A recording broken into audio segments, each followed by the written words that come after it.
पूरे बिहार के अवाम अगर ये कह रहा है कि आपका खजाना खाली है, तो क्या पूरे बिहार के अवाम चोर है? कि आपदा में और आकस्मिकी में फर्क होता है। आपदा डिजास्टर है और आकस्मिकी कंटिजेंसी है। विधानसभा से गया ही रिपोर्ट लेट, तो ठेकेदार का रिपोर्ट जब विभाग में मैंने कहा है कि जो रोड बन गया है उसका रिपोर्ट के सहित भेजिए, पैसा दिया जाएगा, पैसे में कोई कमी नहीं। सदन के भीतर आज राष्ट्रीय जनता दल के द्वारा जो सवाल उठाया गया, सरबजीत पासवान ने जिस प्रकार से वित्त मंत्री के सामने और विजय चौधरी जो मंत्री हैं, जल संसाधन विभाग के संसदीय कार्य मंत्री हैं, और उनके सामने जो सवाल उठाया कि बिहार में जो आकस्मिक निधि का फंड है वह किस लिए निकाला गया, क्यों निकाला गया, इसके पीछे का कारण क्या था, क्या बिहार में कोई आपदा है, क्यों इस तरीके से जो है उस फंड को, कंटिजेंसी फंड जिसे कहा जाता है, उसको क्यों निकाला गया। जिसके बाद विजय चौधरी खड़े हुए, विजय चौधरी ने इस पूरे मामले को लेकर अपनी बात को रखा। जिसके बाद कुमार सरबजीत ने भी इस बात को कहा कि जिस प्रकार से फंड निकाला गया तो उसके पीछे का कारण क्या है और सरकार की क्या उसके पीछे मंशा थी। तो कुमार सरबजीत ने घुमा दिया इस बात को और कहा कि आप भी वही बात कह रहे हैं जो बातें हमने कही है। इस पूरे मामले पर विजेंद्र यादव भी खड़ा हुए, विजेंद्र यादव ने भी इस बात को रखा। आज जो ठेकेदारों को पैसा नहीं मिल रहा है उस पर भी विजेंद्र यादव ने उठकर जवाब दे दिया है। किस तरीके से टेंडर को लेकर जो सवाल उठाया जा रहा है, जो कंटिजेंसी फंड का इस्तेमाल किया गया है, उसको लेकर सदन के भीतर जो है वो वाद विवाद होता हुआ नजर आया। पूरा वीडियो देखिए। महालेखाकार का यह रिपोर्ट स्वयं सरकार की महोदय पोल खोल रही है। महोदय हमारे विजेंद्र बाबू हम लोगों के अभिभावक हैं महोदय, उनका एक बयान हमने देखा। अभिभावक हैं, हम लोग सब उनको अपने पिता तुल्य मानते हैं। उन्होंने कहा कि जिसको खजाना के बारे में जानकारी होती है वही चोर होते हैं। तो पूरे बिहार के अवाम अगर ये कह रहा है कि आपका खजाना खाली है, तो क्या पूरे बिहार के अवाम चोर हैं? अगर हाँ बताता, बस 1 मिनट खाली रुकिए, वो बताते हैं। महोदय शांति बनाए रखिए, महोदय मौका मिलेगा आप सबको बोलने का, बोलिएगा। अध्यक्ष महोदय अपने समय बोलिएगा। अध्यक्ष महोदय बैठे बैठे चर्चा नहीं करें। अध्यक्ष महोदय साइलेंट। अध्यक्ष महोदय, राम मंदिर में खजाना भरा हुआ था, ये हमको जानकारी थी कि आपको जानकारी थी? किसको जानकारी थी? वैष्णो देवी का खजाना भरा हुआ था, ये लालू यादव को जानकारी थी कि आपको जानकारी थी? देश का तमाम वह मंदिर जहां खजाने भरे पड़े थे, ये आपको पता था कि हमको पता था? ये हम लोगों को नहीं पता था महोदय। और महोदय अभी जब मैं गया, अभी महोदय जब हम गए बांकेपुर, इस बात को हटा दिया जाए प्रोसीडिंग से। आगे बोलिए। महोदय जब हम गए, महोदय शांति शांति। महोदय हटा दिया हम। ये किताब है महोदय, ये किताब हमने नहीं छापा है, ये सरकार की ओर से है।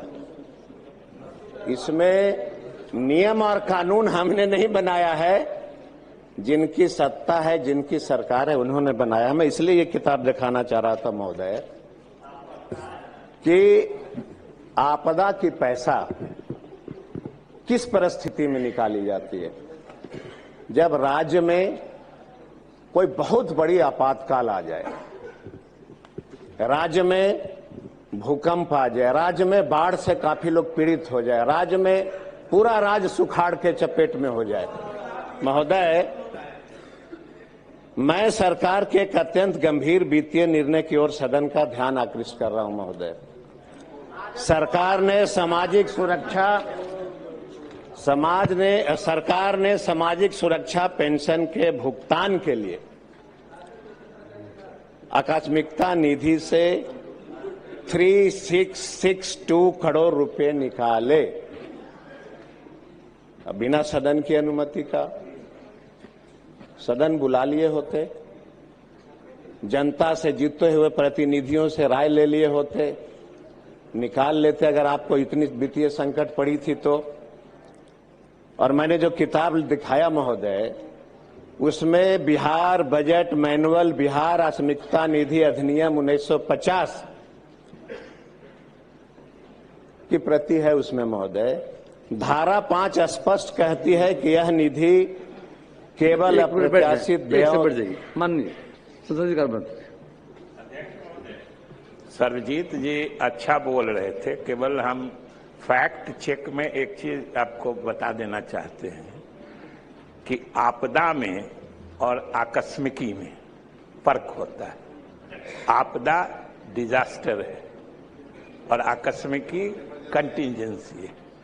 बिहार में कंटिंजेंसी फंड ही होता है कि अगर सरकार को आपदा सहित किसी दूसरे मद में भी पैसे की जरूरत है तो सरकार कंटिंजेंसी फंड से निकालती है और फिर उसके बाद में भरपाई करती है।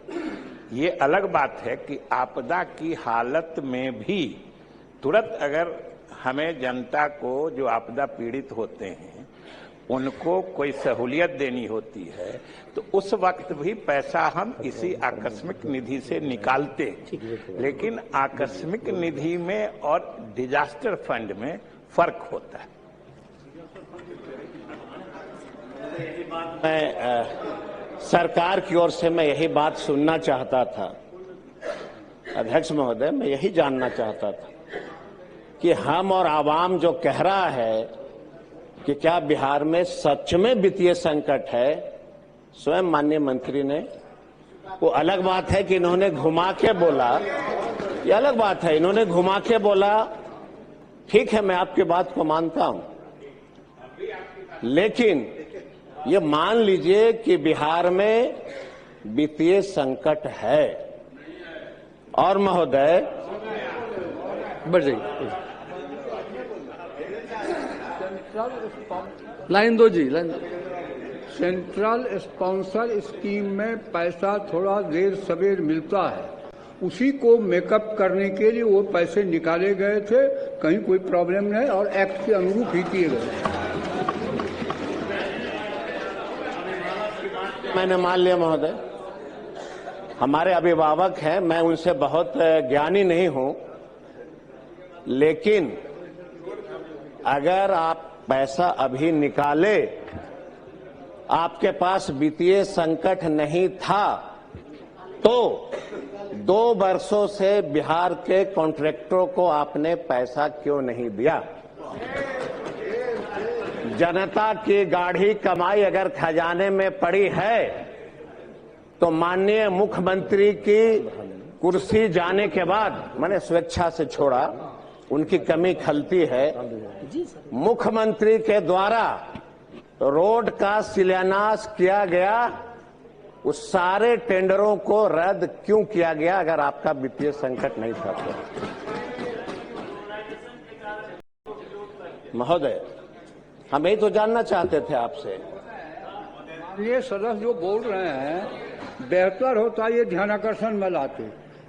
क्यों टेंडर, ग्लोबल टेंडर को कैंसिल किया गया क्योंकि एक प्रखंड में एक टोटल सभी कॉन्ट्रैक्टर का एक था, वो नियम बदला गया, कैबिनेट ने निर्णय लिया और 50 करोड़ तक लोकल ठेकेदार को प्राथमिकता का नीति भी निर्धारित किया गया। और जहां तक कह रहे हैं, इनके नेता तो बयान दिए थे, जिस बयान का उन्होंने जिक्र किया कि मेरा तनख्वाह भी नहीं मिला है, विधानसभा से गया ही रिपोर्ट लेट। तो ठेकेदार का रिपोर्ट जब विभाग में मैंने कहा है कि जो रोड बन गया है उसका रिपोर्ट के सहित भेजिए, पैसा दिया जाएगा, पैसे में कोई कमी नहीं। महोदय, सरकार हमारी है कि इनकी है? 20 वर्षों से सरकार हमारी है कि इनकी है?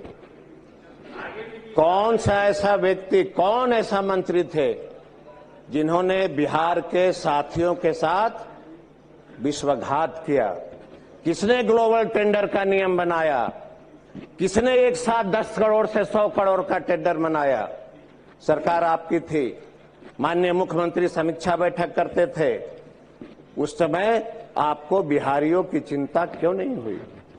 मुख्यमंत्री के कुर्सी छोड़ने के बाद आपको बिहारियों की चिंता क्यों आने लगी? बिहार के ठेकेदारों की चिंता क्यों आने लगी?